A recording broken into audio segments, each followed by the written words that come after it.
आध्यात्म भारत आचार्य कुंद कुंद की कहानी।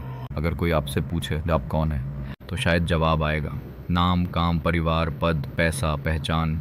लेकिन भारत के एक महान जैन आचार्य ने सदियों पहले कहा था, इनमें से कुछ भी तुम नहीं हो। वह संत थे आचार्य कुंद कुंद। दक्षिण भारत की पवित्र भूमि से उठी यह आवाज़ आज भी जैन दर्शन की आत्मा में गूंजती है। वह बाहर की दुनिया को जीतने नहीं निकले थे, वह उस जगह उतर गए जहां इंसान सबसे कम जाता है, अपने भीतर। आचार्य कुंद कुंद का सवाल सीधा था लेकिन हिला देने वाला।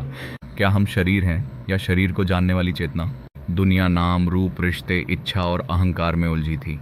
लेकिन उन्होंने कहा, जो बदलता है वह तुम्हारा असली स्वरूप नहीं हो सकता।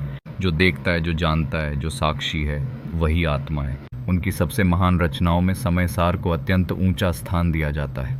यह केवल ग्रंथ नहीं, आत्मा का दर्पण है। इसमें उन्होंने आत्मा, कर्म, बंधन और मोक्ष को ऐसे समझाया जैसे कोई गुरु धीरे से मन की परतें खोल रहा हो।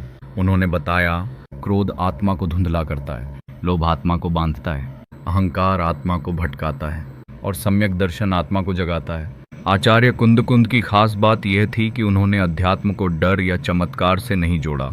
उन्होंने कहा, मुक्ति बाहर से नहीं आएगी। कोई पद, कोई वस्तु, कोई प्रशंसा आपको पूर्ण नहीं बना सकती। पूर्णता तब आती है जब आत्मा खुद को पहचानती है। आज की दुनिया में इंसान खुद को स्क्रीन, स्टेटस, सैलरी और समाज की राय से मापता है। लेकिन आचार्य कुंद कुंद की वाणी आज भी पूछती है, जिस पहचान को खोने से तुम डरते हो, क्या वह सच में तुम्हारी है?